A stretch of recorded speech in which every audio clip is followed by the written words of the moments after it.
안녕하세요. 11월 28일 화요일입니다. 오늘은 욥기 22장 1절부터 30절까지입니다. 제가 읽겠습니다. 대만 사람 엘리바스가 대답하여 이르되 사람이 어찌 하나님께 유익하겠느냐 지혜로운 자도 자기에게 유익할 따름이니라. 내가 의로운들 전능자에게 무슨 기쁨이 있겠으며 내 행위가 온전한들 그에게 무슨 이익이 되겠느냐. 하나님이 너를 책망하시며 너를 신문하심이 너의 경건함 때문이냐. 내 악이 크지 아니하냐 내 죄악이 끝이 없느니라. 까닭없이 형제를 볼모로 잡으며 헐벗은 자의 의복을 벗기며 목마른 자에게 물을 마시게 하지 아니하며 줄인 자에게 음식을 주지 아니하였구나. 권세 있는 자는 토지를 얻고 존귀한 자는 거기에서 사는구나. 너는 과부를 빈손으로 돌려보내며 고아의 팔을 꺾는구나. 그러므로 올무들이 너를 둘러있고 두려움이 갑자기 너를 엄습하며 어둠이 너로 하여금 보지 못하게 하고 홍수가 너를 덮느니라.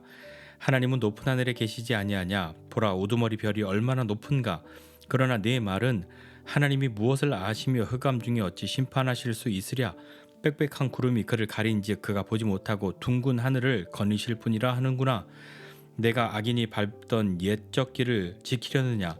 그들은 때가 이르기 전에 끊겨버렸고 그들의 털은 강물로 말미암아 함몰 되었느니라. 그들이 하나님께 말하기를 우리를 떠나소서 하며 또 말하기를 전능자가 우리를 위하여 무엇을 하실 수 있으랴 하였으나 하나님이 좋은 것으로 그들의 집에 채우셨느니라. 악인의 계획은 나에게서 머니라. 의인은 보고 기뻐하고 죄 없는 자는 그들을 비웃기를 우리의 원수가 망하였고 그들의 남은 것을 불이 삼켰느니라 하리라. 너는 하나님과 화목하고 평안하라. 그리하면 복이 내게 임하리라.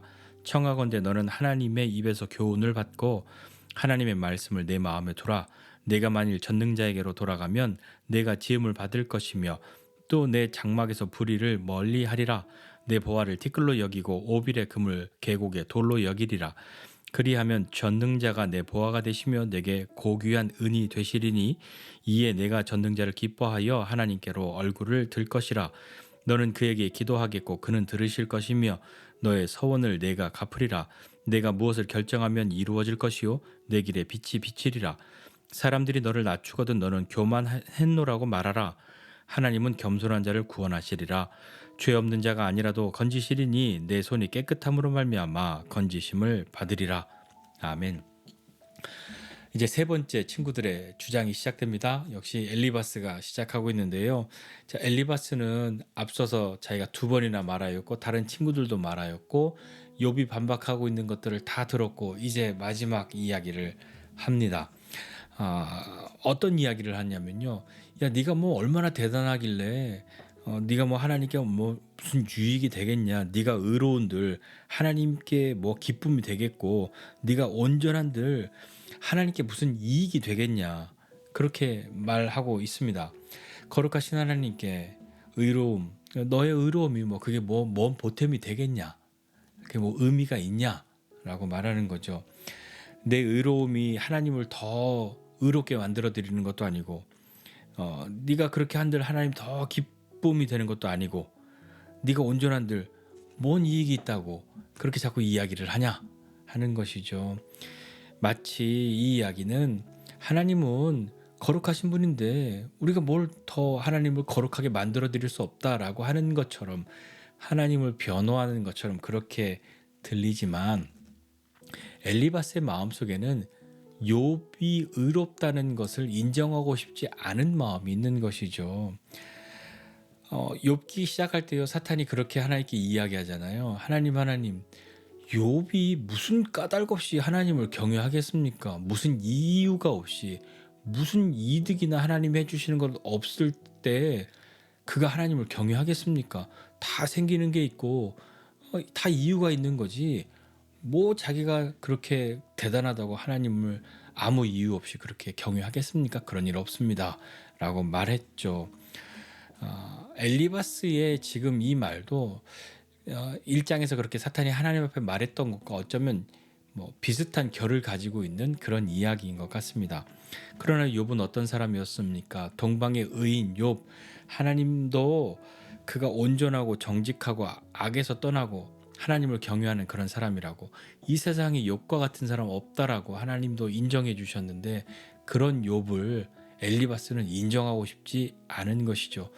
어쩌면 하나님이 그렇게 욥을 인정해 주셨다는 것을 모르고 있기 때문에 자기가 알고 있는 규범적 지혜, 이 인과응보의 원리 안에서 그걸 인정해주고 싶지 않은 거죠. 왜 인정해주고 싶지 않냐면 욥이 지금 당하고 있는 걸 보니까, 이 고난을 보니까 이건 보통 죄인이어서는 이 정도 고난을 당할 수 없다라고 자기의 지혜 안에서 그렇게 단정짓고 판단하고 결정해버린 것 아니겠습니까? 그러면서 6절 이하에 쭉 그것을 이야기하는 거죠. 앞에 4절에 보면 하나님이 널 책망하고 널 신문하시는 것이 네가 경건하기 때문이냐? 아니다. 너의 죄 때문이다. 네 죄가 얼마나 큰지 한번 내가 맞춰볼까? 너 지금 당하는 걸 보니까 말이야 하면서 6절 이하에 이야기하는 것은 까닭 없이 형제를 볼모로 잡고 헐벗은 자에게 의복을 벗기고 목마른 자에게 물도 마시게 하지 않았고 줄인 자에게 음식도 주지 않았고 권세 있는 자는 토지를 얻고 존귀한 자는 거기서 사는데 너는 과부를 빈손으로 그냥 돌려보내고 고아의 팔을 꺾었구나. 그래서 지금 네가 고난당하는 거야. 그래서 지금 올무들이 너를 둘러있고 갑자기 두려움이 너를 찾아왔고 너로 하여금 보지 못하게 하고 홍수가 막 이렇게 밀려온 것처럼 너가 지금 이런 고난을 당하고 있는 거야 라고 엘리바스가 이야기를 하는 거죠. 그러나 욥이 엘리바스가 말하고 있는 이런 죄를 저질렀습니까? 그렇지 않았죠. 왜냐하면요, 하나님도 말씀하셨고 욥기 시작할 때 말한 것처럼 온전하고 정직하고 하나님 경외하고 악에서 떠난 사람, 세상에 욥 같은 사람은 없어라고 하나님조차도 그렇게 말씀해 주실 정도의 사람이 욥이었는데, 지금 엘리바스가 주장하고 있는 것은 그런 것을 보았다가 아니라 내가 보니 너는 딱 이 정도 죄를 지었어. 이 정도 죄가 아니고선 이런 고난이 찾아올 수가 없는 거야 라고 단정지어 말하고 있는 것이죠. 그러면서 또 이야기를 하는 것은 하나님이 네 죄를 모르시겠냐? 네 죄를 하나님께 안 보이도록 숨기겠냐? 하나님이 그걸 모르시냐? 라고 말하고 있는 거죠. 욥, 너는 하나님이 높은 하늘에 계시고 거기서 뭘 아시겠냐? 그저 그냥 흑암 중에서 심판하실 수 없다 이렇게 말하면서 빽빽한 구름이 다 가리고 있기 때문에 하나님이 모르고 그저 그냥 하늘을 거니실 뿐이다 라고 그렇게 말했지, 그렇게 지금 네가 말했다라고 또 단정지어서 이야기합니다. 근데 욥은 이런 말을 하지 않았잖아요. 엘리바스의 억지 주장인 거죠. 그러면서 엘리바스가 되게 멋있는 말을 또 하죠. 야, 그렇지만 말이야, 너 회개해. 회개하면, 만약에 네가 회개하면 너는 복을 받게 될 거야 라고 말합니다. 그러니까 욥, 너 하나님과 화목하고 평안하게 되게 해. 그래야 너가 복을 받아 라고 말하면서 제발 부탁이다, 하나님의 입에서 나오는 교훈을 받고 하나님의 말씀을 내 마음에 좀 두어라 라고 엘리바스가 이야기를 하죠. 그러면서 회개하라고 말하는 겁니다.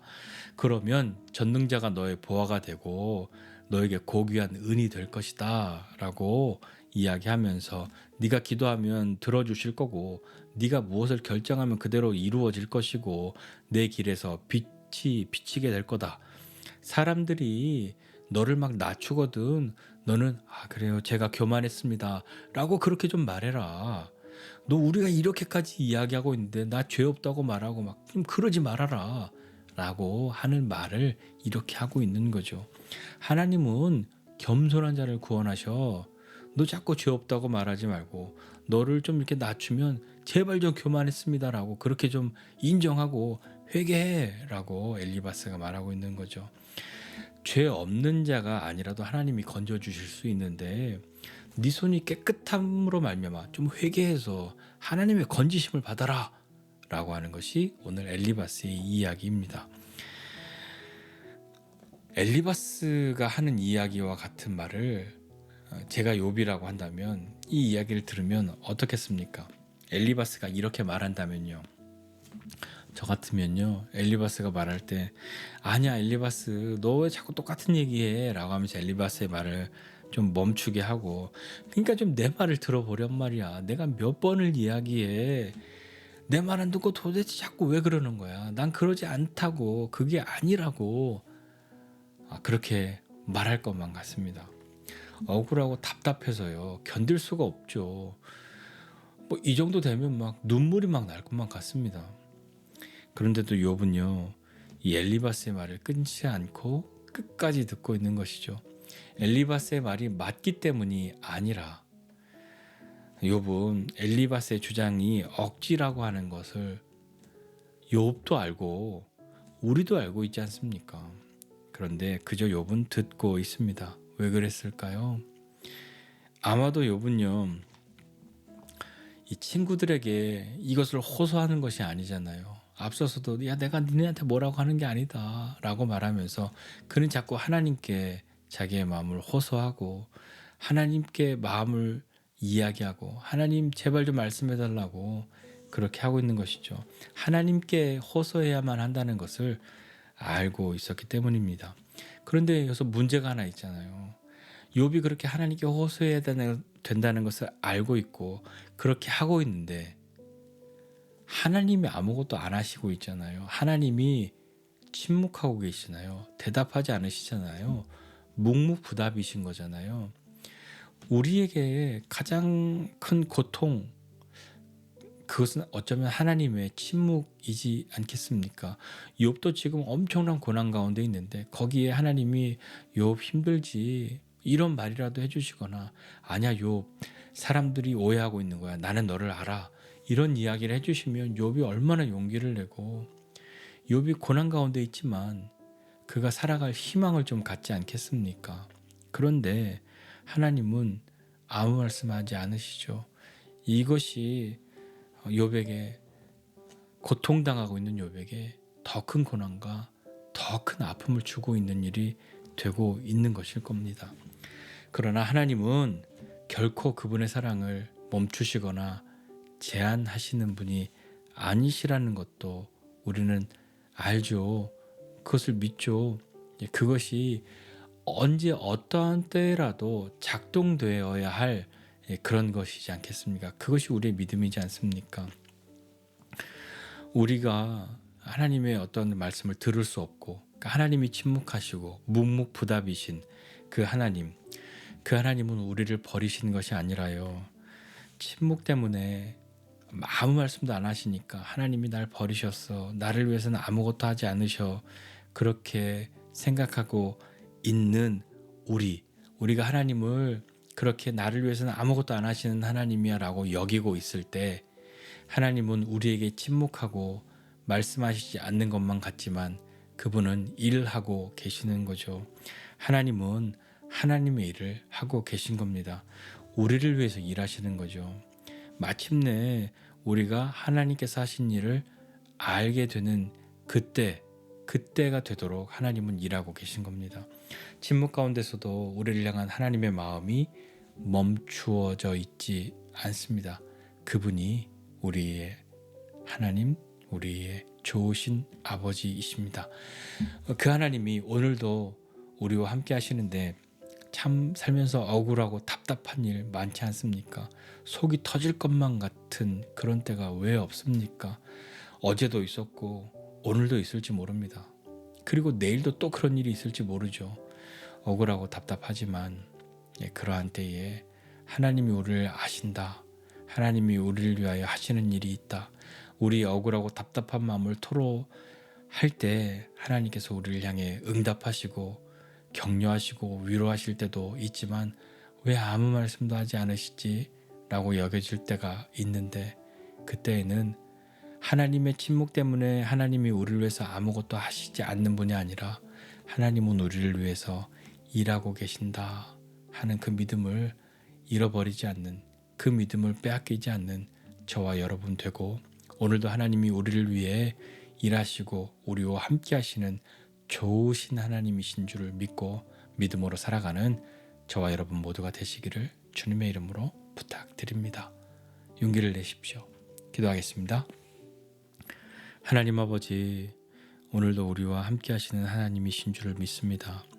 살면서 억울하고 답답한 일을 당할 때 참 많이 있는데 그때 우리의 마음을 누군가가 헤아려 주고 우리의 억울함과 답답함을 풀어줄 때가 너무나도 기다려지고 그때는 너무나도 시원함을 경험하는데 사람에게서 그것을 경험할 수 없고 또 하나님께 우리의 마음을 토로해도 하나님께서 우리에게 아무 말씀하시지 않는 것만 같은 때 더 괴롭고 더 억울하고 더 답답한 그 마음이 어떻게 해결되지 않는 그때를 만나게 됩니다. 하나님이 우리에게 아무 말씀하지 않고 우리를 위로해 주시지도 않고 우리를 격려하시지도 않고 어떠한 약속도 하시지 않는 것만 같은 그때에 하나님도 나에게 아무 관심이 없으시구나, 나를 버리셨구나, 나를 외면하시는구나 라고 여기는 그때에도 하나님은 우리를 향한 하나님의 일을 멈추시지 않는 분이심을 믿고 침묵 가운데에 마침내 우리가 하나님이 하시는 일을 알 수 있게 되는 그때를 위하여 하나님이 일하신다는 것을 믿고 하나님 앞에 믿음으로 나아가는 사람 되게 해주십시오. 그 하나님이 우리의 하나님 되셔서 오늘도 우리와 함께 하심을 믿습니다. 하나님 억울하고 답답한 일, 그런 일 우리 인생 가운데 참 많이 있는데 그때에 하나님 앞에 우리의 마음을 토로하고 호소하고 하나님 앞에 우리의 마음을 고할 수 있는 사람 되게 해주십시오. 즉각적인 하나님의 반응 없다 하여도 하나님이 우리의 소리를 들으시고 우리와 함께 하시는 줄을 믿습니다. 오늘도 그 하나님이 우리와 함께 하심을 믿고 우리의 힘 되어 주심 그 하나님이 좋으신 그 하나님이 우리와 함께 하십니다. 이 믿음 가지고 오늘도 살아가는 우리 되게 하여 주옵소서. 억울하고 답답한 때를 능히 이기는 사람 되게 하여 주시옵소서. 감사드리고 예수님의 이름으로 기도드립니다. 아멘.